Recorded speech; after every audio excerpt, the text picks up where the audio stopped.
about how to implement some simple numeric mathematics in hardware together with some conditional control decisions. And for this we are using a specification like if a certain condition, in this case input x plus 1 is actually larger than y. In this case the output should be just 3 times the value of the input y, otherwise the output should be just the negation of the input value x, with input and outputs all 8-bit numbers.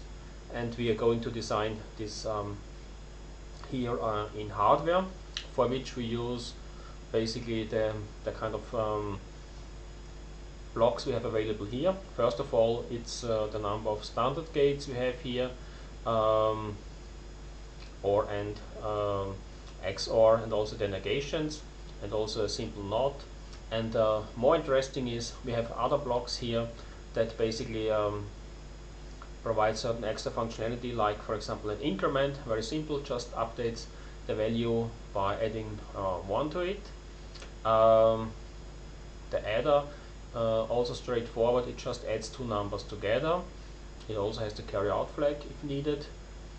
Another thing more interesting also is the multiplexer, which we will just discuss in 1 second, how we use them here. And then we have a splitter, which can use a wire branch, one line with multiple signal lines lined together, and split them into individual bits. And then we also have, for the special cases, for example, if you're only interested to extract bit number 7 or bit number 0, we have a shortcut which only extracts this particular 1 bit out of a wire branch. And this is also something that basically comes convenient to us. So first of all, when we discuss an exercise like this, we can straightforward basically implement the if itself, not the implementation of how to calculate the condition or what to do in the then and the else case, but the control construct for an if. For this we can directly use this so-called multiplexer, and that's the first thing we can directly place on the right side close to the output, because what we will have here is we have a control line, the selector, and this is a 1-bit signal, and if this signal is false, then basically the output A gets passed through, or if this signal becomes true, then the input B comes to the output. And if you basically use this in our if then else terminology, we can call A the else branch and B would be the then branch. I just use these labels, it's making our life here easier to remember. If you don't remember anything like this, you can always just connect some constants to the inputs, and then basically just try out which one comes to the output on a certain level of the selector signal. So it's not a big deal to remember this actually, as long as I remember what the basic component is such does. What's a bit more interesting now, since we have now already implemented if then else, now it's about looking, for example, into the 3 subcircuits, starting with the condition here. And in this case it's something like x plus 1 is larger than y. I mean, first of all, this x plus 1 larger than y is something that makes things just a bit more confused, because what essentially we want to discuss is how to implement these relations regardless of whether it's x plus 1, x minus 2 or whatever. So what I'm doing here is, let me just copy and paste this first.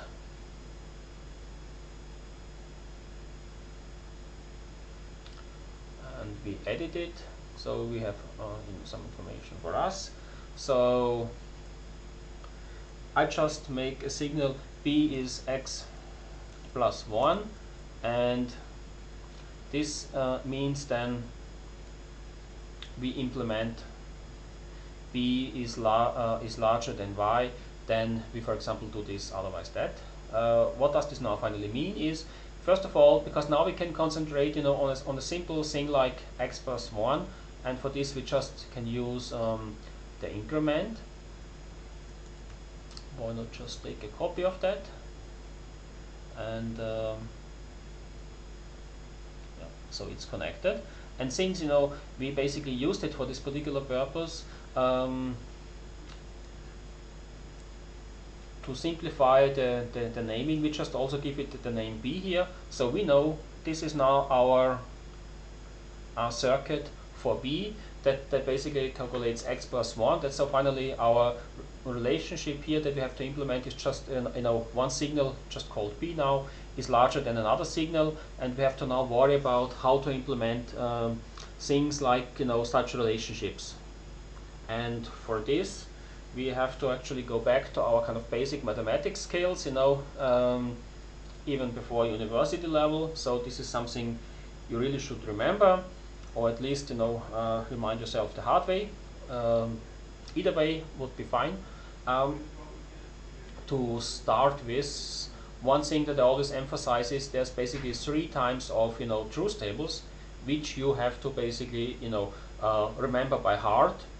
And this is the AND, OR, and XOR. So whenever you see something that you don't know what it is, you at least can compare it against these 3 gates to see whether this somehow resembles them, or with some slight modification it would be something like one of these 3 gates.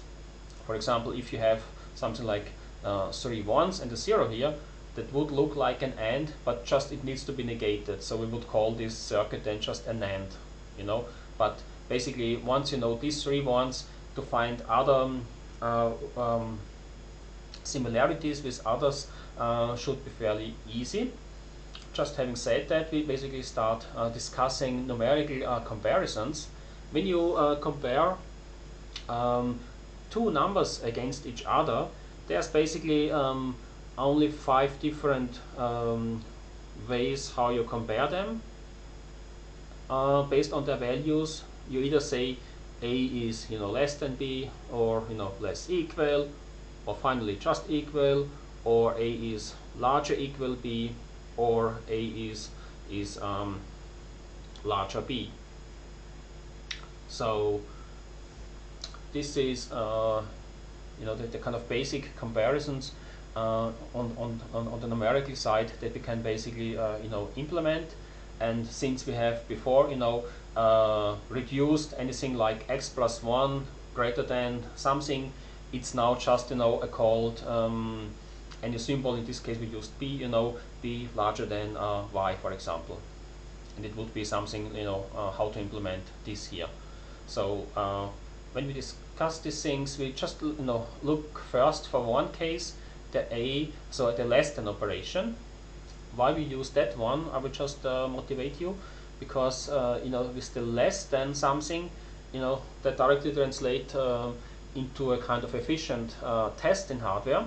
What do I mean by that? Because effectively we cannot test whether something is less than something else, but what we can do is we can test easily if something is less than specifically 0, because we know anything smaller than 0 by 2's complement has a 1 at the most significant bit, in the bit number 7. And using this knowledge, we can basically see if we can transform our unequation into something less than 0.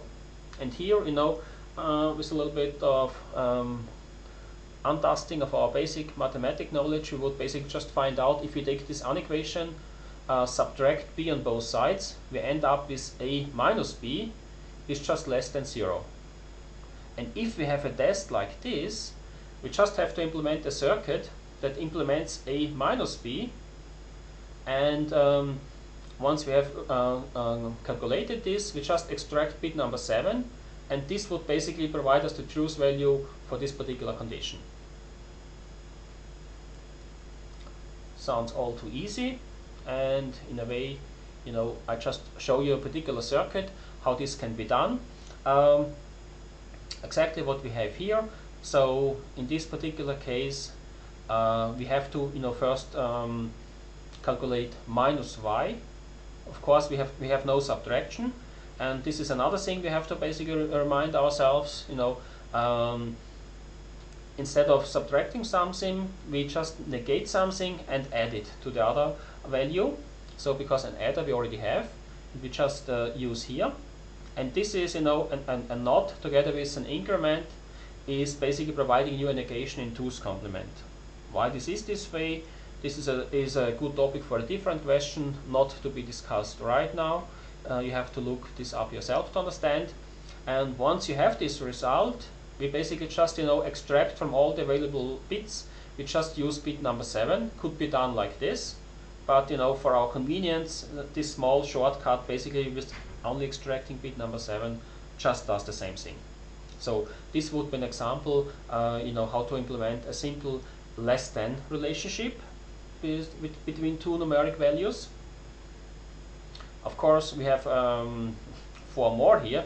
So we are not equally done with everything, because there could be equally well, another type of comparison, and we have to worry about this.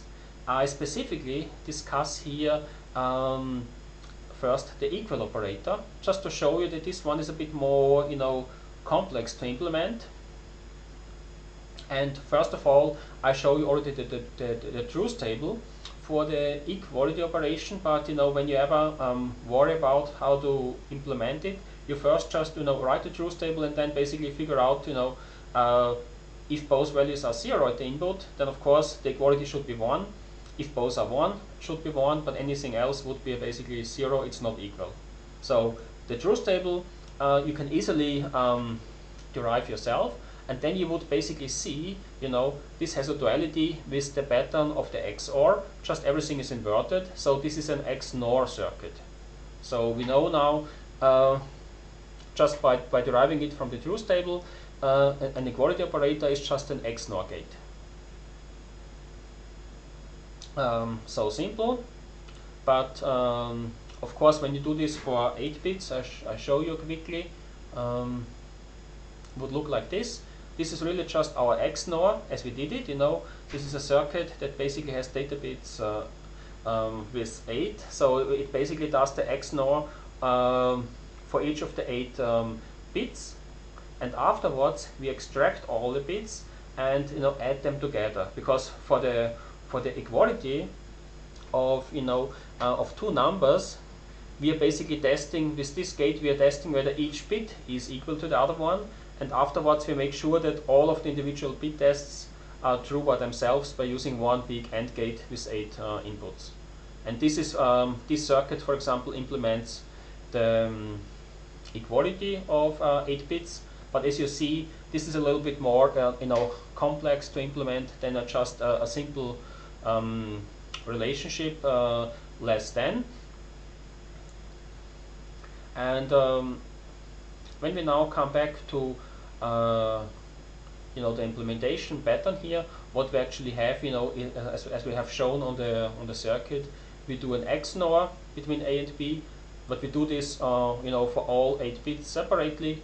We afterwards split them and do an AND over all their values, and this is basically then just a single signal, true or false. 8-bit numbers, 2 of them are equal, and with this knowledge basically we have all the basic patterns, and for the others we can just derive solutions basically based on the first one, A less than B. And how does this work? I quickly show you here. For example, take A less than B, which is actually nothing different to, for example, just say A is not larger than B. So less or equal, is just the opposite from the set of A being larger than B. And so you can just write, this is not A larger than B. And in this case, we have already removed the equality and only use a strict greater than relationship instead. And then of course we just further transform it, because A larger than B is the same like B less than A. is basically the same, so we just swapped it around, and basically by doing it this way we have the exactly same operator than we had in our case number 1, and so we can basically just apply the solution from here. Just be careful that we now have b and a, they are basically swapped here, so that the final solution here is not a minus b, it's instead has to be calculating b minus a, extracting the bit number 7, but then also apply a not on this result to have the final value. That's basically as a few mathematical tricks that basically show you that less than or equal is basically can be derived from the solution of just less than. Again, finally using the sign bit to make the distinction between true or false. Now we show, for next case we have not discussed this, for example, a larger equal than b. The same trick again. First of all, we remove the equality from the relationship by just using, larger equal is basically the same than just saying less than. So so not less than, that means basically anything a larger or equal b is the same like to say it's not a is less than b. And once we have that, we again have this pattern from the case number 1, and in this case even a and b have the same labels here, so we can directly, for example, extract what is written here, bit number 7 from a minus b, but again have to apply the not on top of it. That's basically how we implement greater equal b. And the fifth case would be a larger than b, and again we don't want to discuss so the larger, so we basically just say instead less than, by basically just swapping the positions. So b is less than a is basically the same like this here, and again this screams for applying the case number 1. Just be careful again, we have now different namings for the positions of the signals here, of the input values. That means we have to basically apply the pattern from here. Again, instead of a minus b, we write b minus a, and that's basically it. But otherwise it's the same pattern conceptually like a less than b. And by understanding this, you can now easily implement all of these 5 different cases for numerical comparisons, and without worrying too much. And we can now come actually back to our particular exercise. We now look at the exercise here where we have b larger than y, and first of all I modify this here again the way we have discussed before.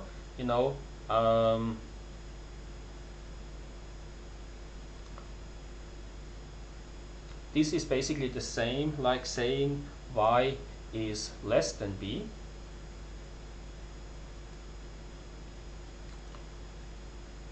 As we already said, and in addition, we now want to basically compare against 0, so we do a minus b, and instead write here 0. So this is basically just what we discussed before applied to our circuit, and we now get a much more convenient pattern, because this x plus 1, this we already have calculated separately, it's already here. We are now worried about our y minus b, and so the b is actually this signal, so we have to actually negate this, and we already know now this how to do this, so let's just quickly get over it without thinking too much.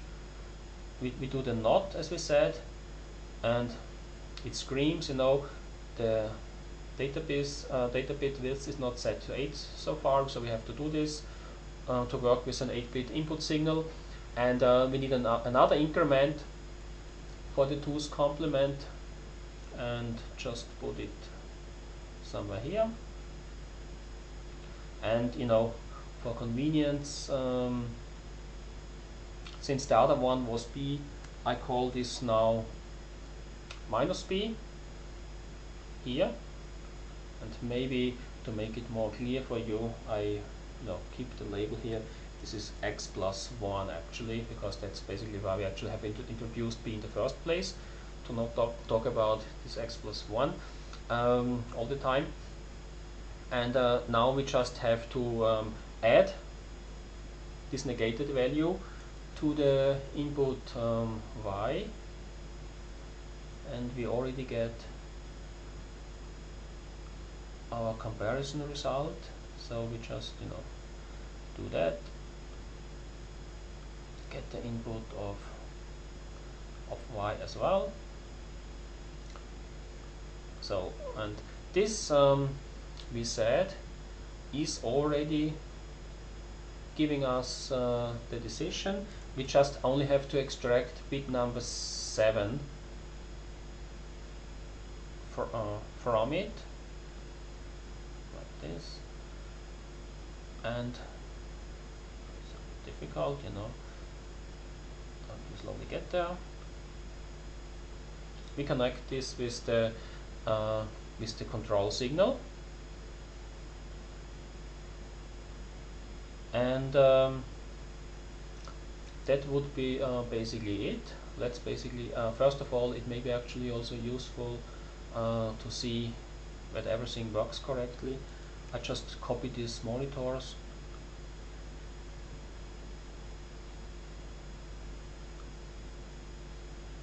to show you what's going on here, and another one what the output of the add actually will be. And we have no values here at the moment, so let me just quickly check whether the simulation is actually running. So it was not running, because sometimes this happens, So now we have some working values. Actually, we see here our first implementation for the condition. It shows actually true, which is quite reasonable, because both input values have the value 0. If I change one of them,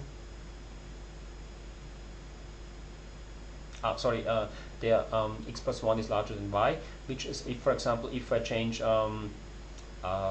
x to 4, this would be still true. But for example, if I change y to a different value like 8, then x plus 1 would be only 5, and this is not true anymore, so it would be false here. So this was a simple test. Our condition seemed to work, and we can now go on to just implement these two extra circuits here without worrying too much about the rest, because we already solved it separately. Of course, here's an error message, because these two values are basically at the moment undefined, so also the output is undefined. So we have to basically provide here circuits to test the whole operation. So we can now choose whether we calculate the 3 times y or the else case. Let's just start with the else case, because we already know how to do a 2's complement. So the only thing what we need, is another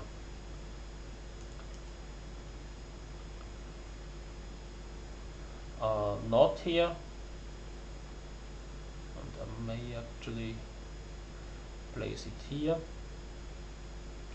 and we need another increment as well. Just copy that over. Let's connect them together, and we provide this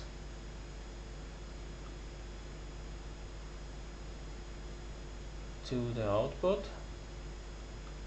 We just have to actually get the x signal for this.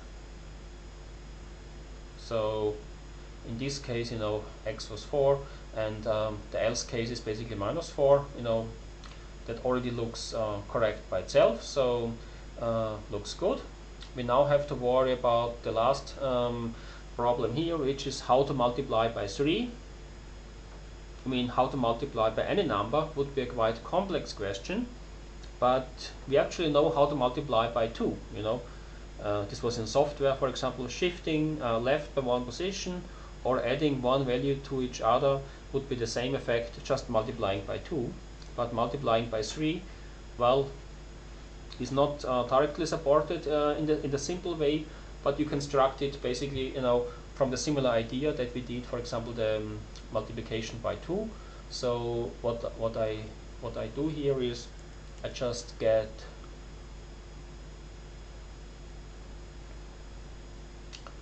my adder and I add here, it's not right connected, now it is. So we basically, from this here,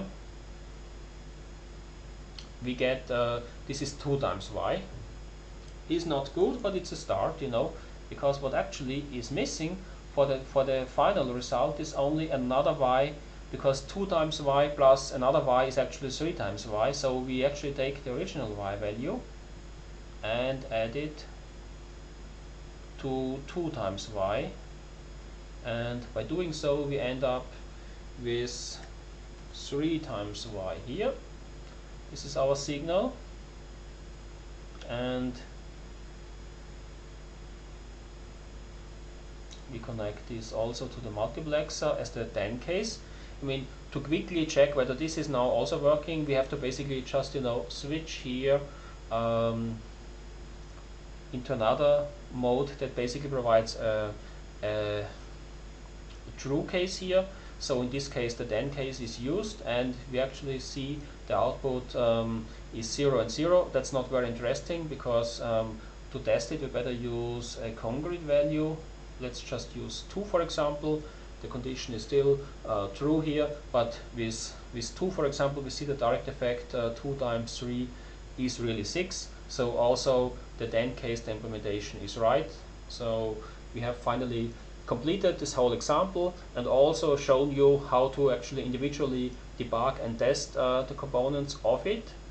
And we have also shown you, instead of just implementing it at the case larger than, we have shown you how to implement also all the other cases of numerical relationships and how to derive them from the basic one with doing a test less than 0. I think that's all you basically need to know to answer, you know, kind of questions that provides you for some simple numerical expressions combined with an if statement.